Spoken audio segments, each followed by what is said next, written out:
Hi guys, तो आज हम देखने वाले हैं मूड वाला डिसऑर्डर जिसका बार बार मूड बदलता रहता है। आप सोचते होंगे कि यार इस पर्सन का मूड इतना क्यों बदलता रहता है, क्या इसमें कुछ प्रॉब्लम है। देखो, नॉर्मली हर इंसान का मूड बदलता है, बट अगर आपको ये सिम्टम ज़रूर दिखाई देना तो समझ लेना कि भैया उस इंसान में ये डिसऑर्डर ज़रूर आपको मिल सकता है। बट बिना टेस्ट के आप उसको लेबल नहीं कर सकते, बस गेस कर सकते हो कि है या फिर नहीं है। अगर है भी तो क्या हम उसको सुधार सकते हैं, नहीं सुधार सकते, होता है तो कैसे होता है, नहीं होता है तो कैसे नॉर्मली हम उसे जस्टिफाई कर सकते हैं। So today we are going to see the border line personality disorder. Border line personality disorder. अब आप सोच रहे होंगे कि what is border line personality disorder. देखो, अब इसमें हम क्या समझेंगे, ध्यान से देखो। This booklet is for anyone experiencing borderline personality disorder. It explains what the diagnosis means, and what it's like to live with BPD.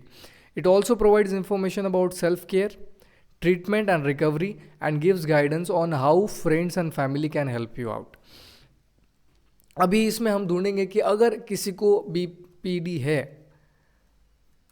Borderline personality disorder है, तो उसे डायग्नोस करना तो हम पूरी तरह से नहीं, एजुकेशनल पर्पस के लिए सीखेंगे। ऐसा नहीं है कि हाँ इसके बेसिस पे you can decide any one and you can label any one. ठीक है, it is only for education purpose and extra information for you people. तो किसी को भी सिर्फ इस वीडियो के बेसिस पे आप जज मत करना, जस्ट आइडेंटिफाई। उसमें बहुत सारे पैरामीटर्स होते हैं अगर आपको देखने हैं तो। ठीक है, तो इसमें हम देखेंगे कि what is borderline personality disorder, what causes BPD, what it's like to live with BPD, and what can I help like to cope up with this disorder, and what statements can help you out with this. Could my diagnosis be wrong, मतलब ये diagnosis wrong भी हो सकता है, for that you need professional with you, okay? And how can a friend and family help make the safe surrounding for this kind of personality. Got it? Got it? I hope everybody must have got it. So what is BPD, borderline personality disorder? Borderline personality disorder is a type of personality disorder, which personality disorder are a type of mental health problem where your attitude, belief and and your behavior causes you long standing problem in your life. Basically इतने बड़ी definition में सिर्फ इनको इतना ही कहना है कि भैया this is mental health problem. Got it? जिसमें किस किस पे प्रॉब्लम होता है, हमारे एटीट्यूड में, हमारे बिलीव्स में और हमारे बिहेवियर में। किस किस में? This is mental health problem where we cause attitude, belief and behaviours. जिसमें क्या क्या आपको लॉन्ग स्टैंडिंग मतलब लॉन्ग टर्म के लिए बड़ी प्रॉब्लम फेस करनी पड़ सकती है in terms of taking decisions, in terms of your attitudes towards particular thing, और आपका बिलीफ मतलब आपका कुछ भरोसा होगा किसी चीज़ पे, आपका जो कुछ माइंड सेट बिल्ड हुआ है उसके लिए, या फिर आपके बिहेवियर में ड्रास्टिक डिफरेंस होगा उसमें। Now what are the symptoms of borderline personality disorder. अब क्या सिम्टम्स है जिसे देखकर हम जज कर सकते हैं या फिर लेबल कर सकते हैं, जो कि हमें नहीं करना है, एटलीस्ट हम ढूंढ सकते हैं कि हमें है या नहीं है। अब देखो ध्यान से, ये वाला सीन आपको पढ़ना है, ये जो इंस्ट्रक्शन है ये वाला देखो, ध्यान से देखो। You might be given diagnosis of BPD if you experience at least 5 of the following things and they have lasted for long time or have a big impact on your life. ध्यान से समझो, let me just check it once. हाँ, everything is working fine. हाँ, देखो अब इसमें से यहाँ पे दिए हुए 10 से 12 सिम्टम्स। अब 10 में से आपको 5 एटलीस्ट होने चाहिए, वो भी लॉन्ग टर्म के लिए एंड इफेक्टिवली होने चाहिए, या फिर आपके आसपास friend, brother, sister, mother, father, girlfriend, boyfriend, husband, wife, किसी को भी होने चाहिए। इसमें से एटलीस्ट 5 होने चाहिए। अगर 5 में से एक भी कम है, एक भी ज़्यादा है, तो मतलब ज़्यादा हुए तो कोई प्रॉब्लम मतलब है, कंफर्म है। अगर 5 से कम होंगे या फिर डिफरेंट ऑर्डर्स में होंगे तो शायद आपको प्रोफेशनल की हेल्प लेनी पड़ सकती है। अब देखो क्या क्या होता है उसमें। You feel very worried about people abandoning you and you would do anything to stop that happening. Abandon मतलब छोड़ जाने का डर, आपको बहुत डर लगा रहता है अगर आपको कोई छोड़ के चला जाएगा। फॉर एग्जाम्पल वो आपका पार्टनर हो, आपका बेस्ट फ्रेंड हो, आपका ब्रदर हो, मदर हो, फादर हो, किसी भी इंसान का या फिर सबका आपको छोड़ के जाने का ज़्यादा से ज़्यादा डर है और बार बार वही ख्याल आपके दिमाग में आते हैं, अगर वो मुझे छोड़ के चले जाए, अगर वो मुझे छोड़ के चले जाए, अगर वो आपको ना जाए छोड़ के, तो उसके लिए आप कुछ भी करने को तैयार होते हो। You would do anything to stop them. और अगर आपको डर है कि वो मुझे छोड़ के चला जाए, बॉयफ्रेंड है, आपको डर है कि शायद वो मुझे छोड़ के चला जा सकता है, तो उसी डर में आप डर के मारे इनसिक्योरिटी के मारे आप उसी को छोड़ दोगे। मतलब वो आपको छोड़ के जाएगा कि डर के वजह से आप ही उसे छोड़ के चले जाते हो। Means this is what also can happen. Now you have very intense emotion that last from a few hours to few days and can change quickly. For example, from feeling very happy and confident in the morning to feeling low and sad in the afternoon. देखो अभी क्या होता है कि आपको intense feeling आते हैं।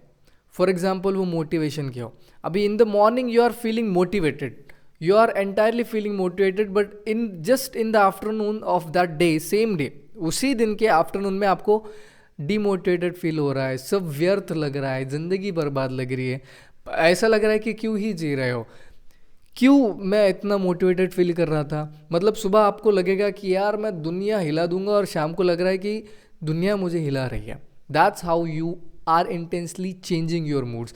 अभी ऐसा नॉर्मली वीक में एक बार, हफ्ते में एक बार, दिन में नहीं, महीने में एक बार ऐसा कभी कभी आपको होता होगा, तो that's okay, that's completely fine. But ऐसा हमेशा होता है, बार बार होता है, लगातार हो रहा है, वो भी 6 महीने से ज़्यादा हो रहा है, 7 महीने से ज़्यादा हो रहा है, साल भर से ज़्यादा हो रहा है, then that can be problematic. अब ये एक चीज़ है, अगर सिर्फ एक ही चीज़ है कोई प्रॉब्लम नहीं है, सिर्फ इतना ही होता है कोई प्रॉब्लम नहीं है, ठीक है। बट इसके साथ वो चारों भी सिम्टम्स आपके साथ नहीं होने चाहिए। Next, you don't have a strong sense of who you are and it can change depending on who you are with. ठीक है, अभी आपको ना स्ट्रॉन्ग सेंस है कि आप कौन हो, ठीक है, पर right now you don't even know, आपको पता ही नहीं लग रहा है कि आप कौन हो, क्या बनना चाहते हो, क्या करना चाहते हो। राइट नाउ तुम्हें फील हो रहा है कि मैं कुछ भी नहीं हूँ, मैं स्टूडेंट हूँ, but at this moment I am the worthless and useless student at this moment. ठीक है, अगर ऐसा फील आता है और कॉन्स्टेंटली आपको फील हो रहा है वो, और ये चीज़ भी डिपेंड करती है अगर आप किसी और के साथ हो और वो आपको महसूस करवा रहा है, that time feeling is it's okay. But अकेले में खुद ब खुद ये सारी चीज़ें आपको एक्सपीरियंस करने को मिल रही है, तो दैट कैन बी प्रॉब्लमैटिक। और अगर ये शॉर्ट टर्म या फिर थोड़े वक्त के लिए है तो it's okay, it's very common with everyone, even I feel the same, in fact my friend feels the same sometimes but not every time। they are very good at their functioning of everyday work, but रही बात उनके गोल को लेके तो उसमें वो थोड़े से डिस्टर्ब होते हैं, उनको नहीं डिस्टर्ब होता है उस मामले में, so it's okay about that। you find it very hard to make and keep stable relationships। देखो अब आपके जो कुछ भी रिलेशनशिप्स है उसमें आपको मेंटेन करना बहुत मुश्किल जा रहा है, चाहे वो आपके मूड के हिसाब से हो या फिर सामने वाले के मूड के हिसाब से हो, it's going very hard, but you are maintaining very well, you have some amount of relationships, it's okay। Friendship हो, आपका मेन रिलेशनशिप हो, हस्बैंड वाइफ गर्लफ्रेंड बॉयफ्रेंड वाला जो कुछ भी रिलेशन है, अगर वो कभी कभी मैस होता है या फिर रोज़ मैस हो रहा है just because of moods, then that can be problematic. उसे मेंटेन करना हार्ड जा रहा है, बार बार डर लगा रहता है कि कहीं वो मुझे छोड़ के चला ना जाए, उस डर के मारे आप उसको इनसिक्योरिटी वाले क्वेश्चंस पूछ रहे हो, तुम मुझे छोड़ के तो नहीं जाओगे, तुम मुझे छोड़ के तो नहीं जाओगे, तुम मेरे साथ ही हो ना, तुम क्या कर रहे हो, तुम कहाँ हो, क्या कर रहे हो, क्या तुम मुझे छोड़ के तो नहीं जा रहे हो। हर वर्ड के हर स्टेटमेंट के पीछे तुम यही ढूंढ रहे हो कि क्या तुम मुझे छोड़ के जाओगे, तो that can create problem. Next, you act impulsively and do things that could harm you, such as binge eating, using drugs or driving dangerously। देखो अभी आई नो दैट कि बिकॉज ऑफ इनसिक्योरिटी एंड आप छोड़ के जाने का डर हो या फिर तुम्हारे आइडेंटिटी का डर हो, ये इनसिक्योरिटीज़ तुम्हें बहुत ज़्यादा इम्पल्सिवली एक्ट करने को मजबूर कर सकती है। जैसे कि आप इसमें खुद को ब्लेड मारना या फिर खुद की जान लेना, या फिर ऐसे चीज़ों को देखना, हाथ जला देना, या फिर खुद को मारना, हार्म करना, कोई भी चीज़ इसमें इंक्लूड हो सकती है।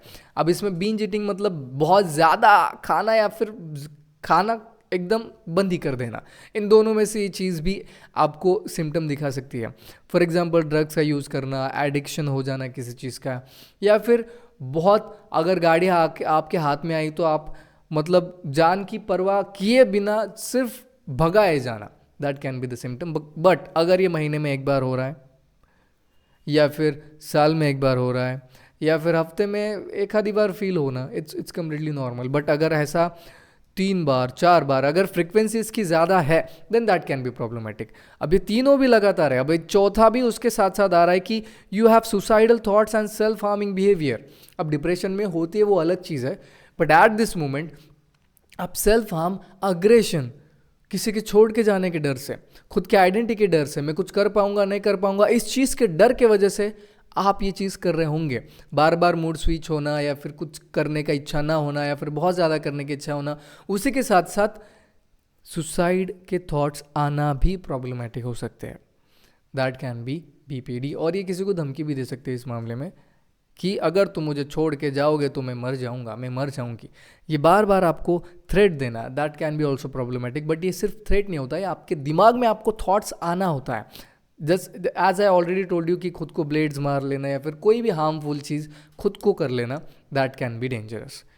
अब फॉर एग्जाम्पल आपको ऊपर के 4 चीज़ें होती है बट ये 5वीं चीज़ नहीं है, then that is completely okay.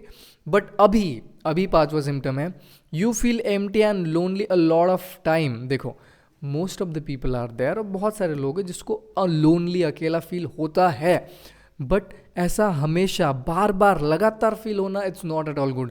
आप किसी के साथ हो, आपका पार्टनर आपके साथ है, बट फिर भी आपको फील हो रहा है, then that can be problematic. अब ऐसा क्यों फील होता है पता है? एक तो पार्टनर के छोड़ के जाने के डर की वजह से, या तो फिर आपके करियर में आपको कुछ फेलियर आया उसके वजह से भी आपको ऐसा फील हो सकता है, या फिर आपको खुद के आइडेंटिटी, मतलब मैं क्या हूँ, क्या कर रहा हूँ, क्या नहीं कर रहा हूँ, मेरी लाइफ तो वेस्ट जा रही है, मुझे मर जाना चाहिए, उस वजह से आपको एम्प्टी फील हो रहा है। एम्प्टी फील होने की वजह से आपको मरने की इच्छा हो रही है, आपके साथ कोई नहीं है, उस वजह से भी आपको ऐसा फील होता है ना, दैट कैन बी प्रॉब्लमेटिक। लेकिन आपको सिर्फ इतना ही फील हो रहा है और ऊपर वाली कोई भी चीज़ फील नहीं हो रही, तो वो अलग सिम्टम में जाएंगे, वो इसमें कंसिडर नहीं होंगे। मैं कह रहा हूँ कि बार बार कह रहा हूँ, अगर आपको ये फील होता है बट ये फील नहीं होता है, ये फील हो रहा है बट ये फील नहीं हो रहा है, सारी चीज़ें एक साथ फील हो रही है, that can be problematic. But 1 2 3 feel हो रहे हैं, 2 फील नहीं हो रहे हैं, ये 2 3 फील हो रहे हैं बट ये 3 नहीं फील हो रहे, then that is completely okay. आप उस सेक्टर में नहीं आते हो। Next, when very stressed sometimes you might feel paranoid, have psychotic experiences and feel numb and checked out। देखो, अभी मुझे एक बात बता, पैरानॉइड फीलिंग मतलब क्या? कि आपको बार बार डर लगा रहता है कि आपको कोई मारना चाहता है, आपके पीछे कोई पड़ा हुआ है, आपको बार बार कोई देख रहा है, आपको बार बार आपके पार्टनर पे शक आ रहा है just because of insecurity, then that can happen when you are very stressed. But very stressed होने के बाद ही, मोस्टली कॉमनली नॉर्मली भी इंसानों को, लोगों को अपने पार्टनर पे शक होता है, बट नॉर्मल शक इज़ नॉर्मल, बट कंटिन्यूसली उसके हर चीज़ पे भी शक होना। अब पैरानॉइड की खास बात क्या है कि आपके पास कोई भी सबूत नहीं होता है, एविडेंस नहीं होता है, बट एविडेंस ना होते हुए भी आपको 100% फील होता है। फॉर एग्जाम्पल, आपका पार्टनर किसी के साथ चैट कर रहा है, राइट? आपने उसका फ़ोन लिया, चेक किया, अब चेक करने के बाद भी आपको कोई एविडेंस नहीं मिला, बट फिर भी आप उस पर शक ले रहे हो कि नहीं, आपने चैट्स डिलीट किए। Now let me know that why, how, when did you delete and with whom were you talking. तो ये सारी चीज़ें पैरानॉइड वाली सिम्टम, मतलब एविडेंस ना होते हुए भी शक करना, वो भी उसी गारंटी के साथ। Have psychotic experiences. Psychotic experience मतलब सच एज सीइंग और हियरिंग थिंग्स और पीपल यू डोंट हैव। ठीक है, किसी मरे हुए की आवाज़ आना, या फिर इमेजिनरी फ्रेंड का आवाज़ आना, या फिर कोई भी साउंड इफेक्ट जो आपका एग्जिस्टिंग नहीं कर रहा है बट फिर भी आपको सुनाई देना, हैलुसिनेशन होना उस चीज़ का, तो ये normal, when you are stress that time it can happen. Feeling numbed और checked out and not remembering the things properly after they have happened. मतलब कुछ इंसिडेंट हुआ है, आपने कुछ अपने पार्टनर को बताया, या फिर कुछ इंसिडेंट आपके साथ हुआ है, वो आपको अच्छी तरीके से याद ना रहना थोड़ी देर बाद, दैट कैन बी प्रॉब्लमेटिक। और ये कब हो सकता है? When you are very stressed. Because you only need to experience 5 of these possible symptoms to be given the diagnosis. अब इसमें से आपको कोई भी 5 सिम्टम्स होने चाहिए। आपको 4 फील हो रहे हैं, 1 फील नहीं हो रहा है, ठीक है। आपको 3 महसूस हो रहा है बट 2 मिसिंग है, सीक्वेंस अलग अलग है। अब इसमें से 9 से 10 सिम्टम्स दिए हुए हैं, 9-10 में से आपको एटलीस्ट 3 ही महसूस हो रहा है, वो भी अलग अलग सीक्वेंस में, देन इट्स कम्प्लीटली फाइन। वो अलग सेक्टर में जाएगा, अलग सिम्टम में भी जा सकता है, अलग डिसऑर्डर में भी जा सकता है। या फिर इसमें से कुछ डिप्रेशन वाले भी हो सकते हैं, जैसे कि नम हो जाना, कुछ फील ना करना, याद ना रहना, या फिर कुछ करने की इच्छा ना होना, मर जाने की इच्छा होना। ये डिप्रेशन में भी आते हैं, बट डिप्रेशन और इसका कोई संबंध नहीं है, ये बॉर्डर लाइन में आता है, ठीक है। इंसान लॉन्ग टर्म के लिए जीता है बट इसी थॉट्स के साथ जीता है। इसके वजह से क्या होता है कि इसके सराउंडिंग वालों को ज़्यादा प्रॉब्लम फेस होती है। ये क्या, ये तो बस महसूस कर रहा है, इसके इमोशंस अनस्टेबल हो रहे हैं, कभी ज़्यादा गुस्सा आ रहा है, कभी बहुत स्वीटली हो जा रहा है। You can't even imagine that when the person is acting what, मतलब ये कंप्लीटली अनप्रिडिक्टेबल हो जाता है, बट एक्सट्रीम लेवल पे होता है। बॉर्डर लाइन क्या होता है, देखो ये दोनों बॉर्डर है पेज के, ये this is one border and this is one border, right, this is one border. अब ये दोनों बॉर्डर्स है, right, this one border and this one border. इन दोनों के बीच इंसान रहता ही नहीं, यहाँ पे नहीं रहता, यहाँ पे नहीं रहता, यहाँ पे नहीं रहता। वो कंप्लीटली एक तो ये बॉर्डर पे चला जाता है या फिर ये वाले बॉर्डर पे चला जाता है, अदरवाइज ये वाले बॉर्डर पे चला जाता है। मतलब आप इमेजिन नहीं कर पाओगे कि वो सडनली एक बॉर्डर से दूसरे बॉर्डर पे जंप करता है। अभी देखो कोई नॉर्मल इंसान क्या करेगा कि वो इसके बीच में रहने की कोशिश करेगा, कोई यहाँ पे रहेगा, कोई यहाँ पे रहेगा, कोई इमोशंस के मामले में यहाँ पे रहेगा। बट ये बंदा क्या करता है, ये एक तो यहाँ पे रहता है या अदरवाइज यहाँ पे रहता है, या तो बहुत मोटिवेटेड या तो completely unmotivated, non motivated, completely demotivated, ऐसा भी होता है, ठीक है।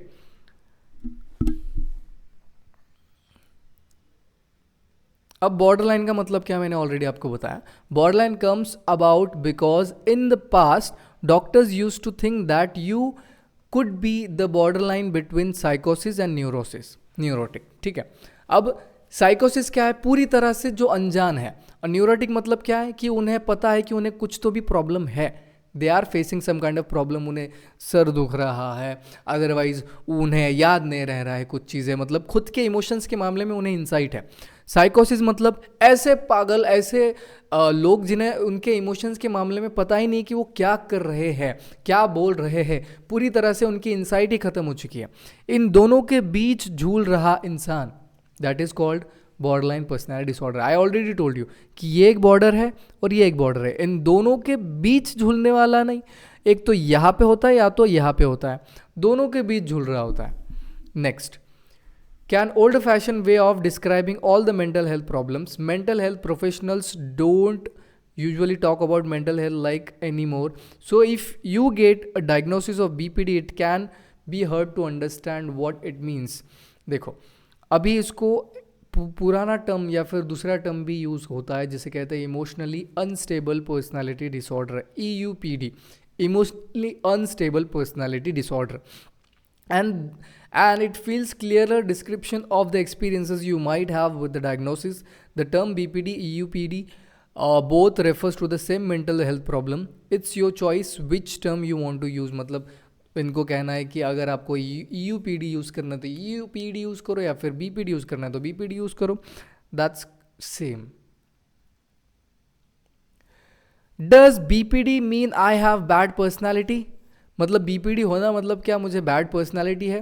देखो, if you give a diagnosis of BPD it's unstable to feel like you are being told what you are is wrong, but BPD does not mean that you have bad personality. देखो BPD मतलब हर किसी के पास एक negative trait होता है, मतलब बहुत सारे नेगेटिव ट्रेट होते हैं, इसका मतलब ये नहीं कि उनकी नेगेटिव पर्सनैलिटी है, बस something is wrong with them that can be considered. पूरी तरह से हम पूरी पर्सनैलिटी रॉन्ग है ये नहीं कह सकते। देखो we all have positive and negative personality traits, positive और नेगेटिव से ही हमारी पर्सनैलिटी बनती है। अगर सिर्फ पॉजिटिव ट्रेट होंगे then that won't be good. For example having a fear of something, अगर आप में पूरी तरह से फियर मिसिंग होगा तो समझ लो कि कुछ तो भी प्रॉब्लम है। फियर होना चाहिए but some amount should be there. अब देखते आगे, we all have feelings and behaviors that can be useful at times and a problem at others. For example, fear होना is good, but having no fear is completely bad. तो fear एक amount में होना चाहिए.